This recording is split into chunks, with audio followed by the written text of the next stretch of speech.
go, bruv. We've got another book here. This one's interesting. Well, it's two books, but they're the same book, just different editions. It's called Jewish Magic and Superstition, a study in folk religion by Joshua Trachtenberg. And, as you could guess, it's about Jewish superstition and magic, which,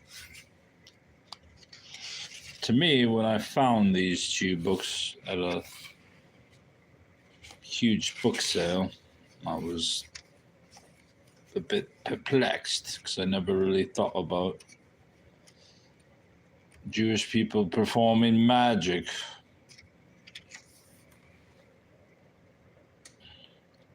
But that it is, bruv. Let's read the foreword. To understand the people and through it humankind is to see its whole life. This has been a peculiarly difficult task where Jews are concerned. For the vision of the world has been obscured by darkly biased tinted spectacles. If on the one hand, Christological, never heard of that word, and anti-Semitic prejudices have revealed only an infamous horde of blasphemous and parasites on the other, a historical perspective limited by scripture has disclosed an exalted band of prophets. Hounded and persecuted as prophets must be for their vision and temerity. Between these two extremes, I should say, which have alike doomed Jews to the unhappiest of careers, a normal people with all the faults and virtues of humanity has pursued its normal course through history. However abnormal were the conditions against which it struggled.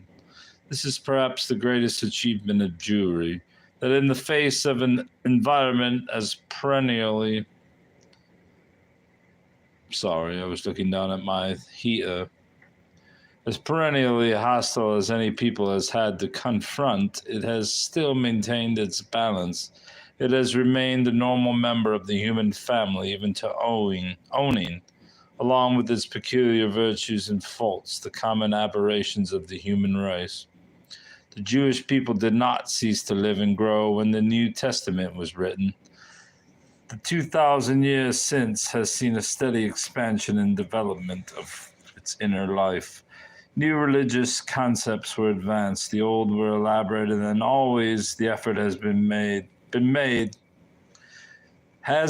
to make these something more than concepts, to weave them into the pattern of daily life, so that the Jew might live his religion.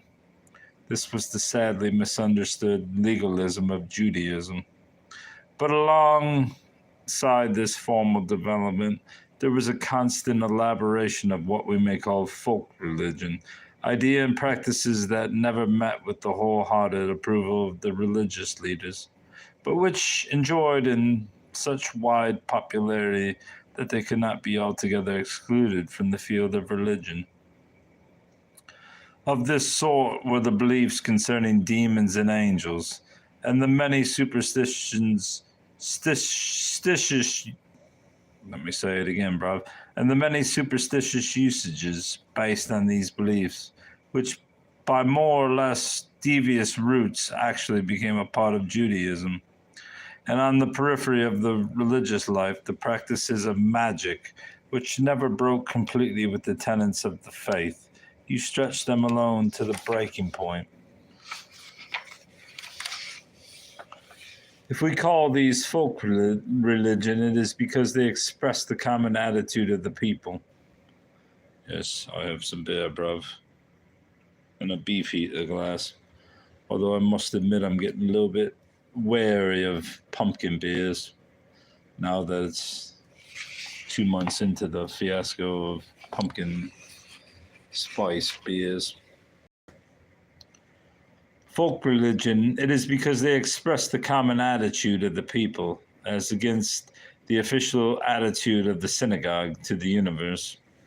The rabbis sought to eradicate these practices, or at least to transmute their offensive features, but their efforts met with only indifferent success, and they were often obliged to accord the elements of this folk religion a grudging recognition and acceptance. Better is it that Israel should sin unwittingly than consciously break the law or the law. In this respect, the history of Jewish thought runs parallel with that of all peoples. Put this back there, bruv. Everywhere, the common folk has existed on an intellectual and spiritual plane all its own, and it is only in the most recent centuries that true science and religion have made inroads into folk conception of the universe and brought them closer, if only a little, to what we call our modern rationalist viewpoint. In Jewish scholarship, this phase of folk religion and folk science has been sorely neglected.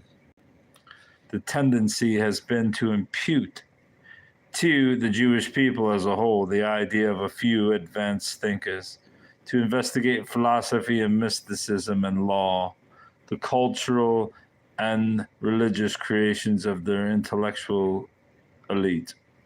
Valuable studies which, however, provide no insights into the inner life of the people themselves. This book offers a contribution to an understanding of folk Judaism, or should I say Judaism. Judaism, the beliefs and practices that express most eloquently the folk psyche of all the vagaries which, coupled with the historic program of the Jewish faith, made up the everyday religion of the Jewish people. It must be emphasized, however, that it should be necessary that it depicts but this one phase of Judaism, a not altogether legitimate phase. The other has been described in many competent and sympathetic works. The material here presented is called from the literature of the Germanic Jewry, described in the note about the sources. The Jewry of Germany, northern France, England, Austria, Poland, which constituted culturally and historically a single community from the 11th century through the 16th. It is what reference to this period at the time, medieval and Middle Ages, are employed throughout the book. The cultural history of North European Jewry began to unfold only in the former century, though the community was in existence long before, and it retained its medieval aspect through the 16th century and considerably later in some places. However, the year 1600 or thereabouts has been selected as terminus ad quem for, during the succeeding century, the so-called Lurianic Kabbalah emanating from Safed introduced a variety of new mythical elements and emphasis, and also at about this time, the center of Jewish life was shifting toward the east, where it came increasingly under the influence of the Slavic cultures. Until about 1600, the North European community remained fairly homogeneous and Germanic. But we must perforce reach back to earlier periods for a complete presentation of the subject. The Bible, and predominantly the Talmudic and Geonic tradition, exercised a profound and determining influence upon medieval Jewish life. It would be vain to attempt an evaluation of medieval Jewish magic and superstition without according due weight to the older sources from which much of it derived. It should be noted that the Talmudic period is usually considered to have closed at about 500 CE. The Geonic extended through the 11th century. And it may be added that the material here presented still possesses certain contemporaneity.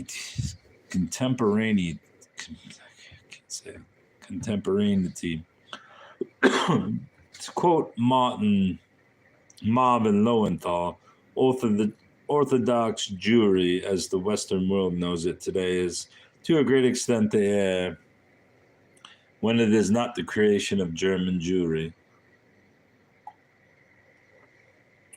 A study of Germanic Jewry in the Middle Ages discloses the origin and the significance of many present-day practices.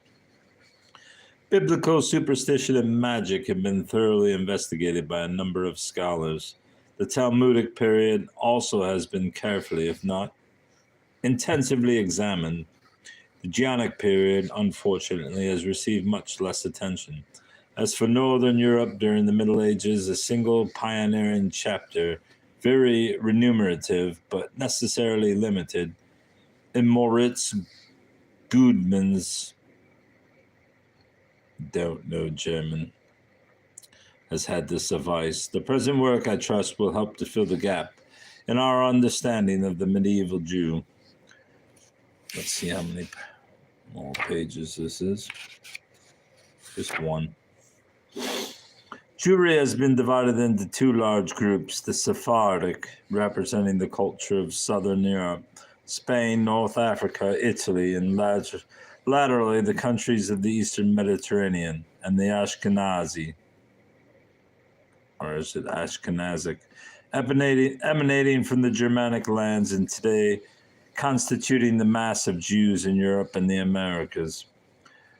The distinction is largely superficial. First, fundamentally, they were at one in their adherence to a common tradition and law. And there was an accelerating interchange of ideas and literatures which kept them united within the embracing folds of Judaism. But differences are to be noted, differences in cultural tone which clearly reflect their environments. The Jewry of the Muslim lands produced the flowering of Jewish philosophy and poetry, and science and mysticism. It's interesting to know. The North produced Talmudists and a burgeoning superstition and magic. Throughout this book runs the thread of the remark in Sefer Hasidim, as the Gentiles do, so do the Jews. The notion that the ghetto Jew of medieval Europe was completely shut off from the temper of his age is false. The people were in daily contact, and the ideas and movements that swept Europe invaded the ghetto as well. The Jews were an integral part of medieval Europe, and their culture reflected. As in a measure, it influenced all the forces operative in the general culture of the period.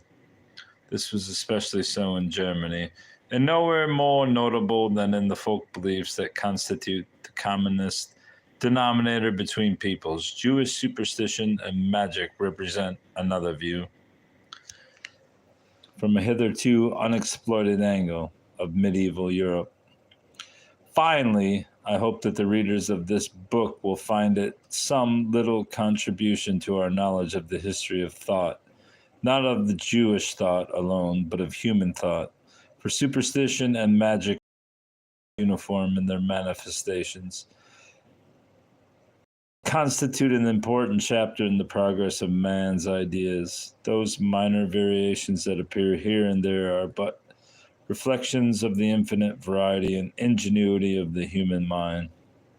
Professor Lynn Thorndike has made an exhaustive and rewarding study of the history of magic and experimental science in medieval Europe as one aspect of the history of thought. I may express the wish that this present book be regarded as a humble appendix to his work. The reader's attention is called to the list of abbreviations and Hebrew titles and the glossary of Hebrew terms appended at the end of the text, which may facilitate the use of this book. There remains the pleasant duty of acknowledging many obligations. I am greatly indebted to Professors Sallow, W. Barron, blah, blah, blah. My thanks also due, blah, blah, blah. Spirits of the dead, the truth behind the legend, the powers of evil, man and the demons, the spirits of the dead, the powers of good, in the name of. Maybe we'll read the short chapter, the spirits of the dead. The legend of Jewish sorcery. Sorcery. Let's start there, actually. The anomalous position of the Jew in the modern world is but a latter-day version of the fate that has dogged his footsteps ever since he wandered forth among strange and hostile peoples. In no time and place, however, was his status and his plight so manifestly unique as in medieval Europe. The essence of that uniqueness lay in his ambiguous relationship to the Christian society in which he led his precarious existence. On the one hand, influenced by all the objective forces which molded his environment. On the other, shut off from that environment by insurmountable walls of suspicion and animosity.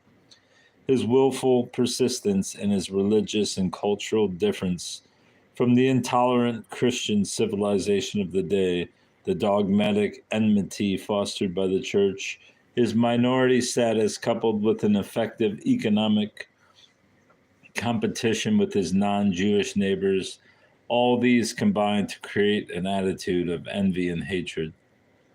But these alone do not tell the whole story. We must admit a further element into the psychological complex which determined the attitude of Christian toward Jew, an element which today has lost its force in the composition of anti-Semitism, but which in the Middle Ages loomed very large, for it contributed the emotion of fear, even of superstitious dread.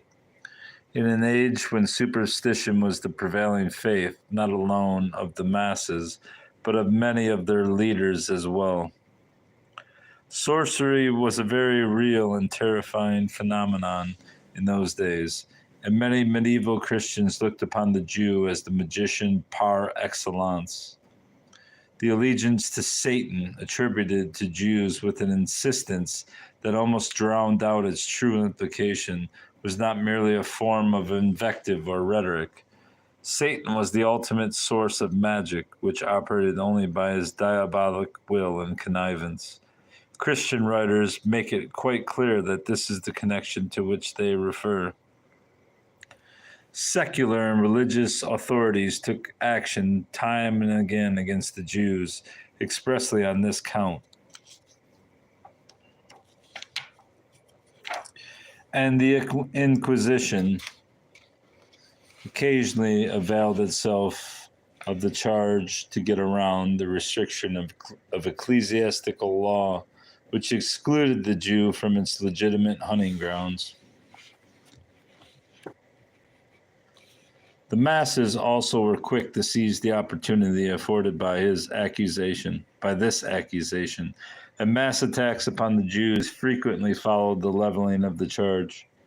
To cite but one instance, the most violent mob assault upon Jews in England, which overwhelmed every major Jewish community and took a tragic toll of martyrs, had its inception at the coronation of Richard I in London on September 3rd, 1189. On that occasion, a Jewish delegation bearing gifts and pledges of allegiance was driven from the palace, publicly accused of having come to cast their enchantments over the newly crowned king, and was set upon by the crowd. The outbreak spread rapidly through the city, and the land took more than half a year to spend itself, and left in its wake a trail of horrible butcheries. Such manifestations, in greater or lesser degree, were the usual concomitant of a like accusation. And no, that's not how you say concomitant. Anyway, the striking feature of the Christian apprehension of Jewish sorcery is that it adhered not to certain specific Jews who had aroused it by their actions, but rather to the entire people en masse. Consequently, every innocent Jewish act, which by its strangeness laid itself open to suspicion, was considered a diabolical device for working magic against Christians. The custom of throwing a clod of earth behind one after a funeral brought a charge of sorcery in Paris in the early years of the 13th century, which might have had dire consequences if a certain Rabbi Moses B. Yehiel had not succeeded in persuading the king of its utterly harmless character. The practice of washing the hands on returning from the cemetery aroused the same suspicions of sorcery and provoked some bloody scenes. So onerous did these recurrent accusations become that the rabbis of the Middle Ages found it necessary, forced to this step, no doubt, by Jewish public opinion, to suspend some of these customs. In the case of the clod throwing, though many were obliged to disregard the usage for fear that the Gentiles would accuse them of sorcery, custom was proof against fear. But in other instances, fear triumphed. The mourning rites of binding the head, and overturning the bed lapsed during the Middle Ages for this reason. In Talmudic times, fear of the same accusation had led Jewish authorities to excuse the head of the household from the rite of searching out the leaven. On the eve of the Passover, in places owned in common with a non-Jew, during the Middle Ages, there was a strong but unsuccessful agitation to suspend this rite altogether, even indoors, because we have Gentile serving girls in our homes who might spread the alarm. In Provence, however, the ritual cleansing of the public oven in preparation for Passover baking was neglected because of the Gentiles' suspicion of sorcery. When a fire broke out in a Jewish house, its owners dared expect little mercy from the mob, for he was commonly simultaneous with his crime. The rabbis of the time were therefore unusually tolerant about violations of the prohibition to put out fires on the Sabbath and on the Day of Atonement. As the slightest danger, they set this prohibition aside, for this is a matter of life and death. Since they accuse us and persecute us, we read of a lamb slaughtered in fulfillment of a ritual obligation, which was cut up and buried secretly in sections, so that the matter may not become known, and they say it was done for magical ends. To such measures were Jews driven by fear of arousing the suspicions of their neighbors. Jews were stoned as sorcerers. But it needs little knowledge of human nature to believe that the very vice became a virtue when Christians themselves had need of a little expert magic on the side. If Jews were magicians, their every act a charm, then their magic device could aid as well as harm. R. Isaac B. Moses of Vienna in the 13th century tells that once, when he was in Regensburg over a holiday, a Gentile who had much power in the city fell dangerously ill, and ordered a Jew to let him have some of his wine, or he would surely die. And I gave this Jew permission to send him the wine, although it was a holiday, in order to prevent trouble, though there were some who disagreed and forbade this. Apparently, Jewish wine possessed occult healing powers. Perhaps this Gentile had in mind wine that had been blessed by Jews. It would be interesting to know how effective the cure was, but R. Isaac carries his anecdote no farther.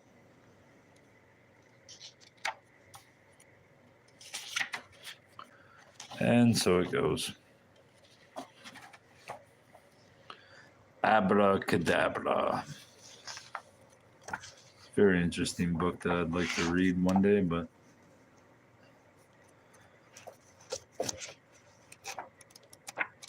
I'm not sure that time will allow it. Yeah, you can see a lot of the end pages are all footnotes.